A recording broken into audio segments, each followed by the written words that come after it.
চিত্ত যেথা ভয় শূন্য, উচ্চ যেথা শির, জ্ঞান যেথা মুক্ত, যেথা গৃহের প্রাচীর, আপন প্রাঙ্গণ তলে দিবস সর্বরে বসুধারে রাখে নাই খণ্ড ক্ষুদ্র করি।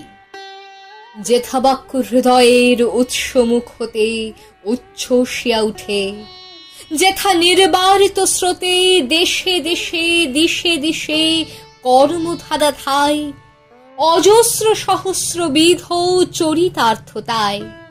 যেথা তুচ্ছ আচারের মরুবালু রাশি বিচারের স্রোত পদ ফেলে নাই গ্রাসী, পৌরুষের করেনি শতধা।